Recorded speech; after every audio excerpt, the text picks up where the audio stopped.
Put it in the mic. Thank you. I've been a filmmaker for a while, and for me, as you make films, it's a lot of work on everything, clothes making, comics, outdoor clothes, adult clothes, children's clothes, and then you have to collect and get your own funding in place. There's also transportation, skidoos and Honda. You have to purchase capital equipment. And so you accumulate assets. And as a director in a film setting, for example, I wanted to film a dog team in the polar bear hunt. So we arranged for dog team owners and set up a polar bear hunt. And then we wanted to film the hunt. I remember filming, and then we wanted to do a second shot, second shooting of the polar bear. I remembered an elder saying they used to hunt polar bears by dog team, and so I did one scene. It looks like the dogs were dancing with the polar bear.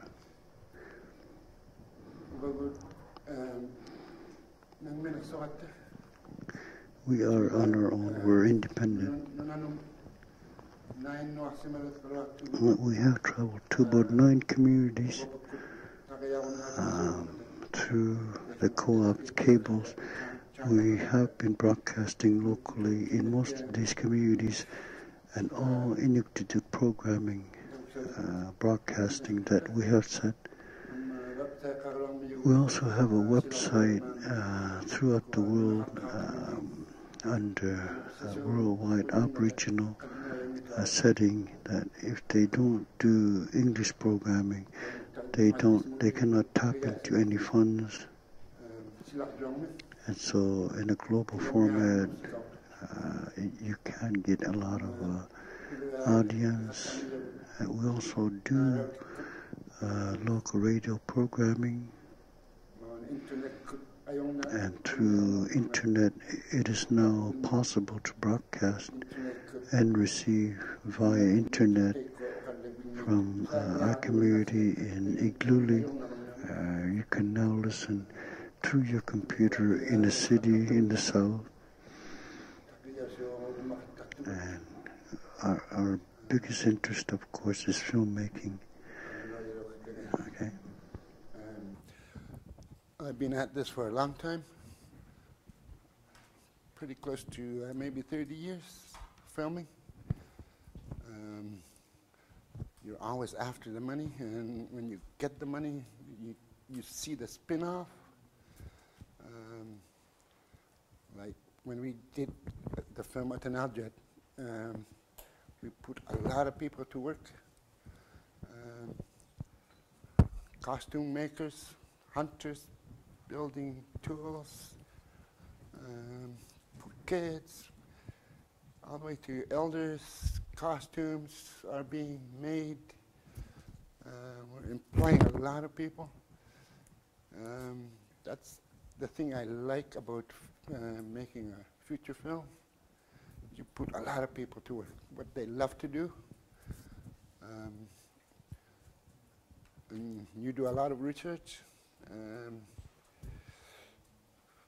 Right now I'm researching a game, the wolf game, we used to play when we were children. But I didn't know there was an adult way of playing this game. It's adults, when they play this game, they have to touch skin. So I was talking to an elder in Iqaluit, and he said they would run a far distance. I was just imagining a man running after a woman, and they'd disappear for 2 or 3 hours. And I asked this elder, what are you guys doing? What are you guys doing when you're way out there? And he told me, we're going all the way. What? I never knew that. So I want to make a film about it. Also mix it with, in our culture, they used to have promised wives and husbands, and just make that story and build the wolf game. I mean, I'm just brainstorming. I want to do that. When you're a filmmaker, you go a lot of places. I never thought I would go to Australia. Oh man, that's a long flight. And one time, my publicist asked me, who do you want to meet, Warren Beatty or Penelope Cruz? Oh, Penelope. I want to meet her. So I was in the green room, and she showed up. I was concentrating on her, getting her a picture, autograph, and this strange guy kept coming, shaking my hand with strange glasses, just concentrating on Penelope. And I went home and looked at the picture. It's Bono. That was so funny. Been to Cannes, walked the red carpet. It's exciting life, and a lot of kids want to do what we do. It's exciting job. It's like every day you're on holiday. It's like I never had a holiday. You're always on holiday. Filming, moving, hunting, going after stories. I just finished a film on Inuit-Cree reconciliation. That's the title. I was after the conflict between Inuit and Indians. They used to have a war. I was looking for a future film idea. I know there's a Bloody Falls where they had some massacres, copper mine area, and also there were 2 priests killed because that's all they ever did, and they couldn't learn the language, the Inuktitut language, so they were useless. The people said they were useless. They just make that sign, and they had no women to fix up their clothes, and so when they were going home, they ran them down. 2 guys ran them down, and there's a big article in Edmonton, and I was researching that, but then in northern Quebec, I heard about this Eskimo hunt that they used to have in the mid-1700s, 1800s. Eskimo hunt every summer. They were taking scalps and ears. And I was interested in that. How come I didn't know this? It's part of Canada history that was happening. And I love to go do these stories. And I went down to northern Quebec, Kujarapik area, Umuyak area, boated on there, where there's a small little island they call Anangnatuk. I mean, but there were so many Inuit murdered there. They were bloated and was sticking the area, so they call it Anangnatuk. I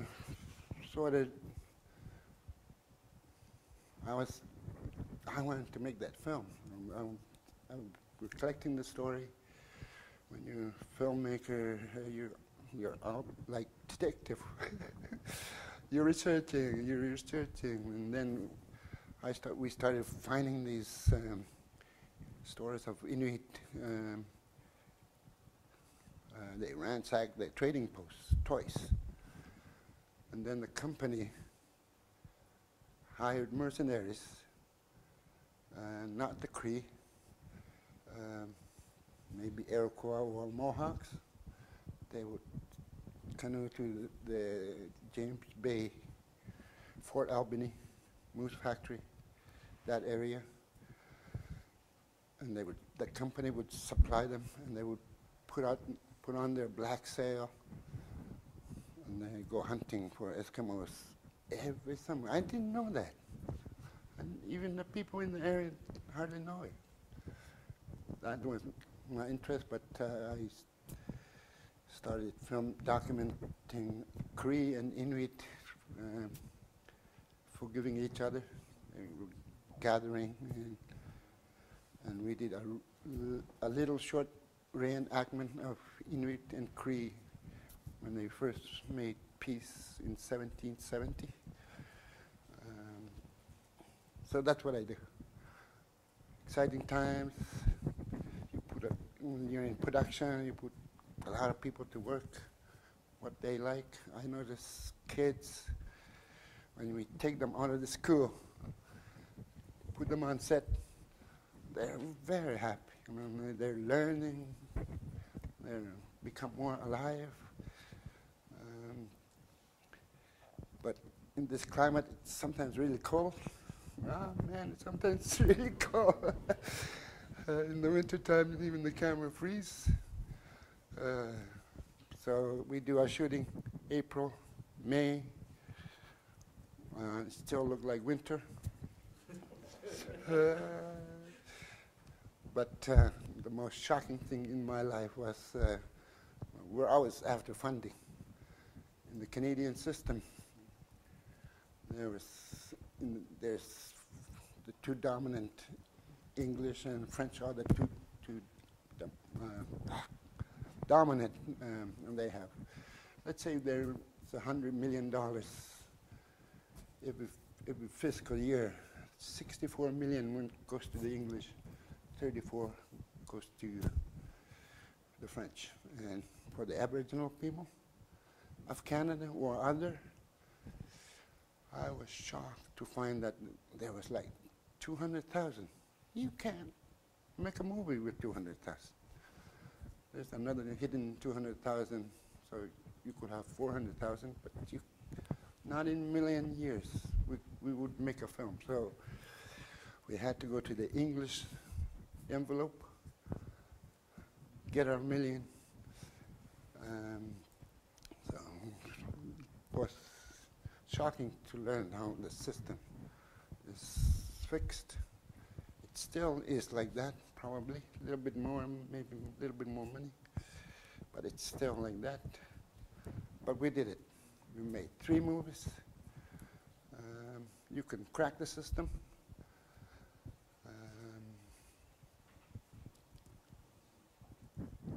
Yeah, interesting times. And when I started, I was the only one. Now there's lots of filmmakers. And really good ones like Jordan. Because we're always doing serious work. And then we have another group, all night video with just women stuff. And then we have the young people. They do young people stuff. We're based in Iqaluit. Thank God for, like, when GPS was invented. That was an answer to our prayer. Now, fiber optic line is coming right through Iqaluit, from London to Tokyo, right through Iqaluit, and we're going to tap onto that fiber optic line and just dreaming how fast it will be downloading and broadcasting to the world using the system. I was born on the land, on a sod house. In a very short time, from my caribou clothes to my monkey suit in Cannes. Exciting, very exciting for me, entertaining people. But we need more of us. And just a spin-off when you're paying people. I mean, more money is, I mean, in my experience, if you have more money, you don't make better movie. At the Nunavut, we made it for $2 million. It's exciting, it's still going. And Kunuk Rasmussen journals, we made it for $6 million. It's not as good as at the Nunavut. But interesting times. Always too serious, but we need comedy. We're always too serious. We need comedy, humor. Humor is what part of our culture. Humoring. Let's see. We're stuck out there in the blizzard when we're hunting in these igloos, and we tell stories. Funny stories. I can't imagine stuck in an elevator for 3 days. But I wasn't prepared. I just want to entertain you guys. Thank you.